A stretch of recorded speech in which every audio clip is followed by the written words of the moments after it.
It is Monday, April 19th. You're in Draft Shark Studios in Rochester, New York. Welcome to the 30-second quick hit pod in our Dynasty Prospect Scouting Report series. I'm your host, Matt Schauf. With me, as always, is Jared Smola. You can now find 38 rookie scouting reports on DraftSharks.com. Every single one of those is free for you to read, and they will keep coming right up until the NFL Draft. You can check out every one of these accompanying podcasts by subscribing to the Draft Sharks YouTube channel or any of our podcast feeds. The focus today is on Ole Miss tight end Kenny Yeboah.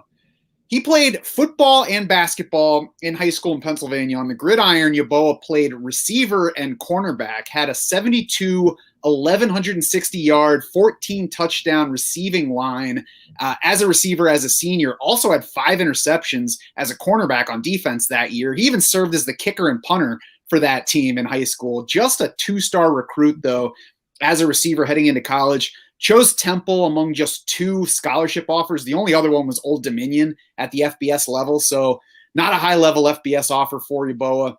Landed at Temple under then-head coach Matt Rule, who moved him to tight end. Yeboah redshirted after 1 game in 2016, and then Matt Rule left for Baylor after that season. Over the next 3 years, Yeboah caught 14, 13, and 19 passes for the Temple Owls. Then, as a graduate transfer, after that 2019 season, he originally planned to rejoin Rule at Baylor, but then, of course, Matt Rule accepted the head coaching job for the Carolina Panthers. Yeboah switched to Ole Miss, spent his final season there, did not have to sit out a year because he was a graduate transfer. The numbers weren't huge in his 1 season for the Rebels: 27 receptions, 524 yards, 6 touchdown catches, but he did tie for second on the team in receptions. He ranked second on the team in yards, ranked third in touchdowns in an Elijah Moore-dominated passing offense at Ole Miss. Those numbers also came in just 7 games before Yeboah opted out of the final 3. He also left another game early with an injury in the groin hip flexor area and played through that injury in one other game before opting out the rest of the way.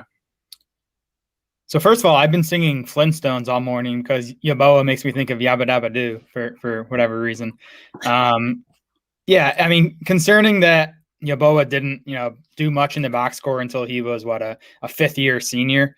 The 2020 season, it was pretty impressive. He had some big games. He went for 5 catches, 91 yards, and a score against Florida. He went for 7 catches, 181 yards, and 2 touchdowns against Alabama. Averaged 19.4 yards per catch.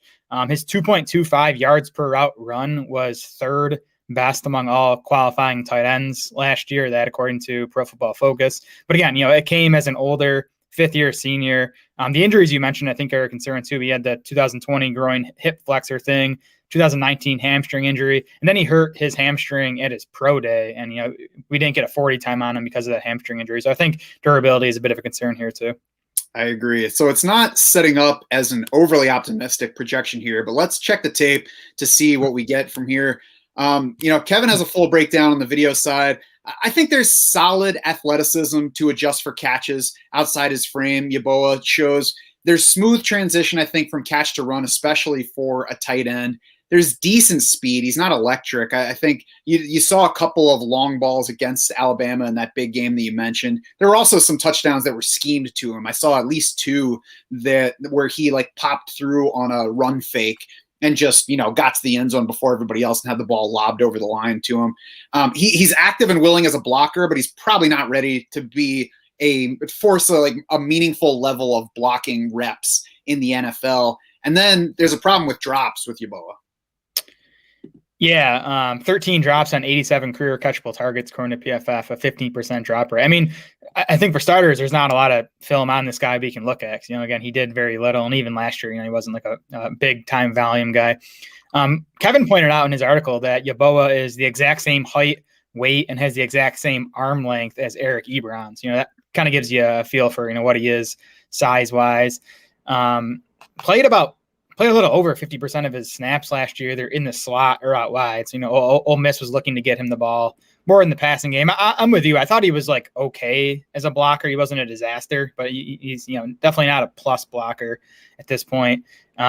Good straight line speed. I thought, not elite, but he has long legs. He has that, those long strides. He just kind of eats up ground. Doesn't look like he's running that fast, but he has pretty good speed for a tight end. I saw him convert one contested catch opportunity against Alabama. That's the only chance he had among the games that we have on him. I didn't see much in the way of route running, though. He doesn't look like he's the most agile guy. So I think, the selling point is the size and the decent speed.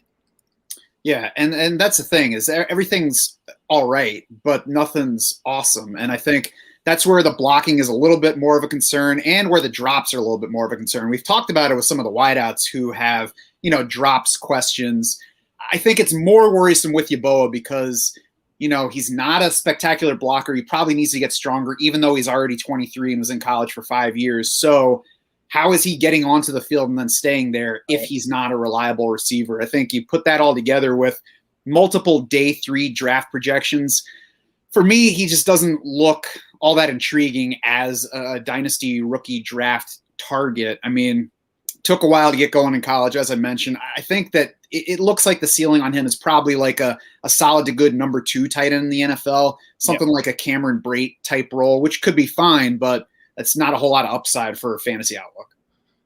Yeah, I mean, I got the best things I can say about his fantasy potential is that I do think if he makes it in the NFL, it'll be as a catch first tight end, which is what we want. I think, again, he has a decent combination of size and speed, but it's not elite. It's not, it's not going to get him on the field immediately as a pro, I don't think. And then, you factor in the fact that he's older. He doesn't have good college production. Just to me, makes him a long shot. Probably, not someone worth a pick in dynasty rookie drafts outside of maybe like your last pick in FFPCs. We'll see, where he goes in the NFL draft. Maybe the league is higher on him than we are. Yeah. So head over to DraftSharks.com now. You can read Kevin's full scouting report on Kenny Yeboah. While you're there, you can check out 37 other prospect scouting reports that we've already posted.